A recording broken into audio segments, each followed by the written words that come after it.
Hello everyone, welcome back to our channel. आज मैं आपके साथ डिस्कस करूंगी बीएससी सेकेंड सेमेस्टर का एक और चैप्टर जो कि है इंट्रोडक्टरी मेडिसिनल केमिस्ट्री। और इस चैप्टर के लिए काफ़ी टाइम से आप मुझसे कह रहे थे कि आपको ये चैप्टर चाहिए, तो फिर हमने इस चैप्टर की वीडियो बना ली है। तो ये पूरा वन शॉट तो नहीं है, बट डेफिनेटली वन शॉट भी मैं आपको प्रोवाइड करा दूंगी इसका। बट क्योंकि इतनी जल्दी वन शॉट नहीं बन पाएगा, क्योंकि मुझे और भी कई सारे चैप्टर्स को एक साथ लेके चलना पड़ता है, तो मुझे और भी वीडियोस का देखना होता है, ठीक है। तो हमने इसको स्टार्ट कर ही लिया है, तो जल्दी से इसको कंप्लीट भी कर लेंगे, डोंट वरी। आप उसकी टेंशन ना लें, मुझे भी टेंशन रहती है। आपके अगर एग्ज़ाम्स आ रहे हैं तो उस चीज़ की टेंशन मुझे भी है, ठीक है। तो देखिए, सबसे पहले इसका जो टॉपिक है वो है ड्रग। तो हम पढ़ने वाले हैं ड्रग के बारे में।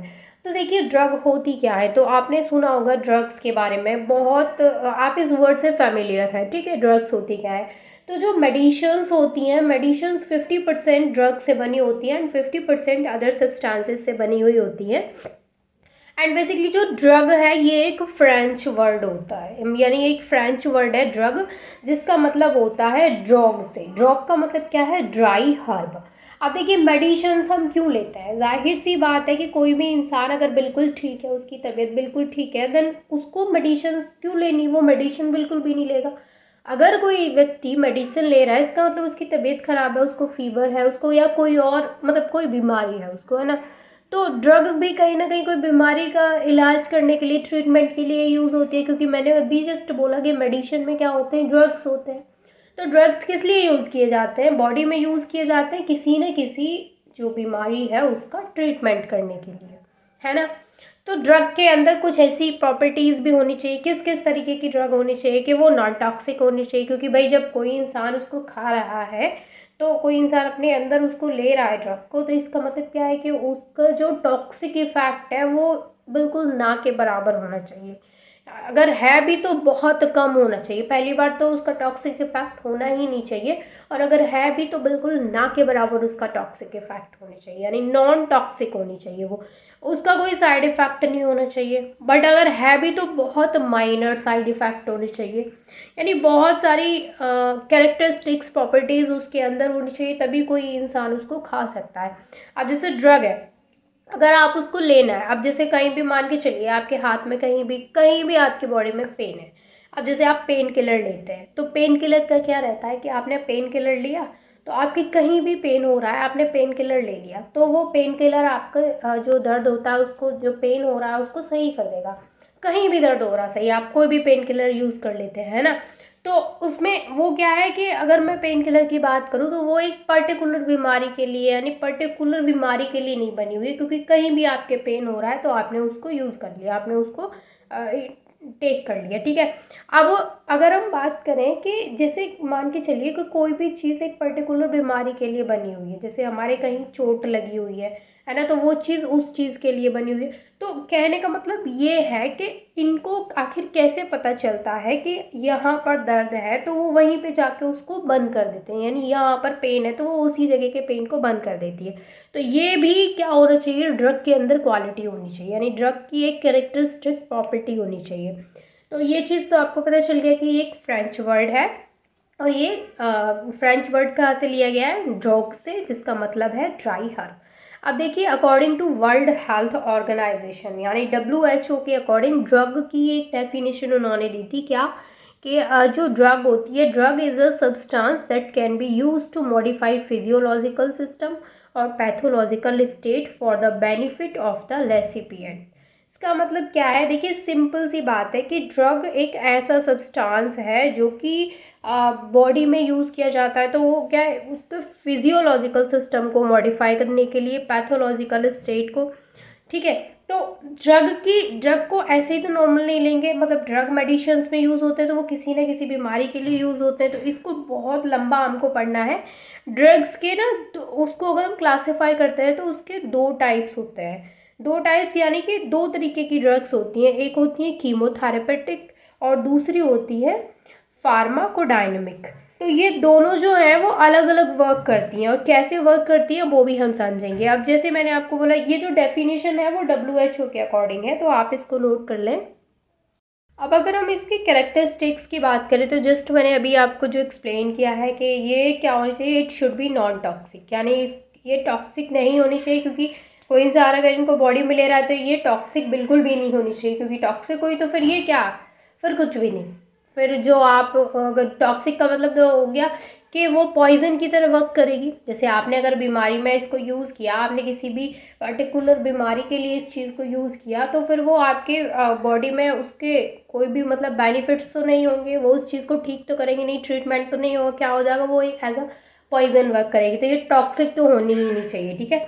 Drug should have minor side effects, और इसके जो साइड इफ़ेक्ट्स है वो भी माइनर होने चाहिए, यानी पहली बात तो इसके साइड इफ़ेक्ट्स होने नहीं चाहिए, और अगर है भी तो बहुत कम इसके साइड इफ़ेक्ट्स होने चाहिए, ठीक है। नेक्स्ट है the action of an ideal drug should be localize to the site where it is required in the body, यानी जो ड्रग है उसका जो एक्शन है वो कुछ इस तरीके का होना चाहिए कि बॉडी में जहाँ भी रिक्वायर है, उसकी जो रिक्वायरमेंट है बॉडी में, जिस भी जगह उसकी रिक्वायरमेंट है, ये वहाँ पे क्या हो जाए, लोकलाइज्ड हो जाए। तो इसके अंदर ये भी प्रॉपर्टी होनी चाहिए, जो कि सबसे इम्पॉर्टेंट एंड खास प्रॉपर्टी है। ये नहीं कि सिर्फ यही खास प्रॉपर्टी है, नॉन टॉक्सिक नहीं होनी चाहिए, ये भी मतलब इसकी जो जितनी कैरेक्टरिस्टिक्स प्रॉपर्टीज़ है वो उसमें होनी ही चाहिए। लेस साइड इफ़ेक्ट होनी चाहिए, नॉन टॉक्सिक होनी चाहिए, और जहाँ भी बॉडी में उसकी रिक्वायरमेंट है वहाँ पर वो उसको खुद पता लगाए एंड देन वहाँ पे वो लोकलाइज्ड होनी चाहिए। तो इस तरीके की कुछ कैरेक्टरिस्टिक्स प्रॉपर्टीज़ ड्रग के अंदर होनी चाहिए। नाउ क्लासिफिकेशन ऑफ ड्रग, अभी जस्ट मैंने आपको जैसे बताया कि जब हम ड्रग का क्लासिफिकेशन देखते हैं then there are two types of drug, तो उनको दो तरीके से पढ़ते हैं हम। एक होती हैं कीमोथेरेपेटिक एजेंट्स और दूसरे होते हैं फार्माकोडायनेमिक एजेंट्स। अब देखिए जो कीमोथेरेपेटिक एजेंट्स होते हैं वो फार्माकोडायनेमिक एजेंट्स से बिल्कुल डिफरेंट होते हैं। कैसे, देखिए जो कीमोथेरेपेटिक एजेंट्स होते हैं, this type of drug are used for the specific treatment of specific disease, यानी जो कीमोथेरेपेटिक एजेंट्स की बात हो रही है ये एक स्पेसिफिक डिसीज़ के लिए यूज़ होते हैं। जैसे मलेरिया है, ट्यूबरकुलोसिस है, तो ये क्या है, ये एक स्पेसिफिक डिसीज़ है और इसके लिए क्या यूज़ होते हैं, कीमोथेरेपेटिक एजेंट यूज़ होते हैं। अब ये कॉज कैसे होते हैं, है ना, जो स्पेसिफिक डिसीज़ के लिए, तो वो किसके थ्रू कॉज होती हैं, जो कि माइक्रो ऑर्गेनिज्म के इन्फेक्शन के थ्रू कॉज होती हैं। तो जो मलेरिया है, ट्यूबरकुलोसिस है, वो क्या है, माइक्रो ऑर्गेनिज्म के इन्फेक्शन के थ्रू कॉज होता है बॉडी में, और इसका जो ट्रीटमेंट है वो किया जाता है कीमोथेरेपेटिक एजेंट्स के थ्रू।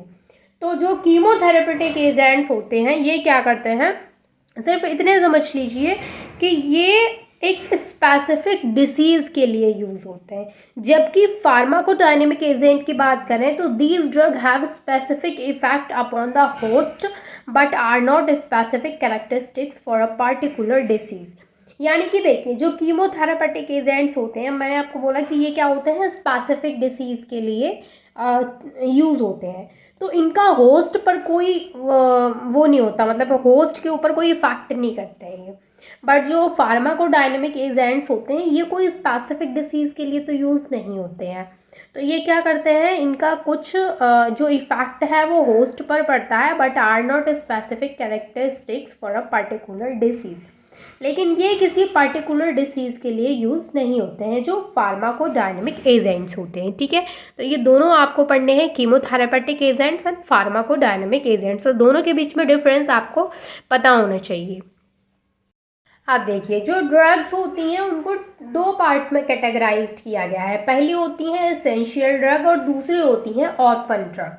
यानी जो ड्रग्स हैं उनको दो पार्ट्स में क्लासिफाई किया गया है, essential and orphan. Essential drugs वो होती हैं जिनकी बॉडी को नीड होती है, यानी these drugs satisfy the needs of the body, यानी बॉडी को जहाँ भी ज़रूरत होती है तो वैसी ड्रग्स जिनकी बॉडी को नीड है, जैसे कैल्शियम है ना, जैसे आप जैसे डॉक्टर के पास गए तो कैल्शियम की कमी है तो डॉक्टर बोलते हैं कि आपके अंदर कैल्शियम की कमी है, तो आप वो कैल्शियम की टैबलेट्स आपके लिए लिख देते हैं, देन आप यूज़ करते हैं, तो वो क्या हो गई, वो एक एसेंशियल ड्रग हो गई जिसकी बॉडी को नीड है। और दूसरे तरीके की जो होती हैं वो होती हैं ऑर्फन ड्रग। ऑर्फन ड्रग जो होती हैं, these drugs are used for rare disease, यानी ये जो ड्रग्स होती हैं ये बहुत, पहली बार तो ये बहुत कम यूज़ की जाती हैं, क्यों, क्योंकि ये बहुत ही रेयर डिसीज़ में यूज़ की जाती हैं, तो जैसे कुछ ही लोगों को वो डिसीज़ हो उस केस में ऑर्फन ड्रग्स यूज़ की जाती हैं। बट जो ड्रग्स की बॉडी को नीड होती है जैसे कैल्शियम है, तो इस तरीके की, जैसे कैल्शियम है, आयरन है, तो तो ये जो होती हैं वो एसेंशियल ड्रग्स होती हैं, ठीक है। ये जस्ट बात हो गई यहाँ पे ड्रग्स के मतलब पार्ट्स के बारे में कि उनको दो कैटेगरीज में कैटेगराइज किया गया है, ठीक है। अब देखिए ड्रग की डिस्कवरी की बात करें तो जो सबसे पहले जो थ्योरी अब तक चलती आई है वो क्या है कि जो ड्रग की डिस्कवरी हुई है वो मतलब ऐसे ही नहीं हुई है कि एकदम से किसी के दिमाग में आ गया कि साइंटिस्ट के माइंड में एकदम से आ गया कि भाई ड्रग ड्रग नाम की कोई चीज़ होती है, वो ऐसे नहीं हुई है, वो एक एक्सीडेंटली हुई है। जो अब तक हम लोगों ने पढ़ा है कि वो जो ड्रग की डिस्कवरी हुई है वो कैसे हुई है कि कोई भी जैसे जंगल में कोई जा रहे, कोई साइंटिस्ट थे जो कि जंगल से गुजर रहे थे तो उनके कहीं भी चोट लगी, मतलब पहले वो क्या थे, मतलब कोई भी एक नॉर्मल इंसान जो कि जंगल से गुजर रहे थे तो उनके कहीं भी चोट लगी हुई थी।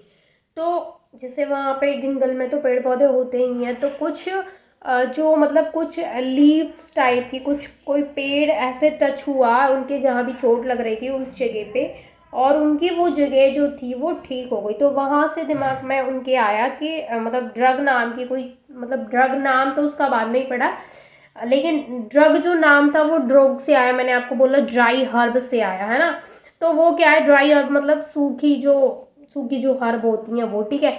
अब जो ड्रग की डिस्कवरी थी वो मैंने बोला कि वो एक्सीडेंटली हुई थी, तो फिर मतलब ऐसे उनको पता चला कि अच्छा ऐसे चोट लगती तो ठीक करने के लिए जंगल में कुछ मिल सकता है, तो वैसे, ठीक है।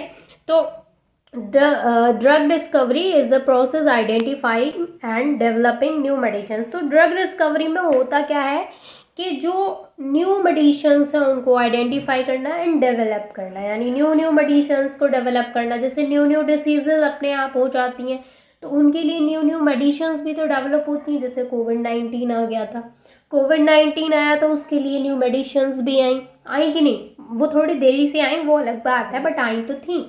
जब बहुत सारे केसेस होने लगे तो धीरे धीरे क्या हो गया, वैक्सीन लगने लगी थी, है ना। तो ये क्या है कि जब कोई भी डिसीज़, ऐसे समझ लो कि कोई भी डिसीज़ अगर हो रही है तो भाई उसके लिए दवाइयाँ भी साइंटिस्ट तुरंत की तुरंत तैयार कर रहे हैं। मतलब ऐसे तो नहीं कि आज डिसीज़ हुई कल दवाई।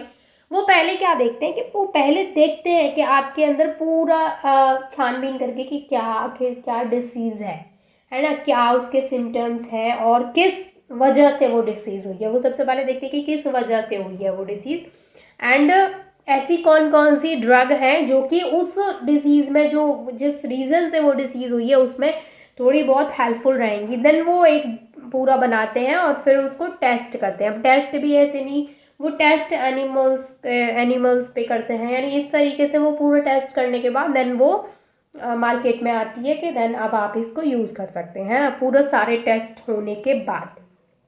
तो ड्रग डिस्कवरी के बारे में मैंने आपको बता दिया। अब देखिए एक German chemist Paul Erich who is called a father of chemotherapy, यानी जो कीमोथेरेपी है उसके जो फादर है उनको बोला जाता है German chemist Paul Erich. And 1891 he found the anti malarial properties of the methylene blue, यानी जो मिथाइलिन ब्लू कलर का था उसमें उन्होंने 1891 में एंटी मटेरियल प्रॉपर्टीज़ को देखा था। तो जो फादर ऑफ कीमोथेरेपी होते हैं वो कौन है, जर्मन केमिस्ट पॉल एरिच, ठीक है। तो ये जस्ट हमने बात की यहाँ पे आज थोड़ा सा ड्रग के बारे में। कल मैं आपके साथ डिस्कस करूँगी ड्रग डिज़ाइन के बारे में। तो आज के लिए सिर्फ इतना ही। आई होप कि ये टॉपिक आपके लिए थोड़ा सा हेल्पफुल रहा होगा, एंड अगर वीडियो अच्छा लगा हो तो प्लीज़ वीडियो को लाइक करें, and thank you so much for watching this video.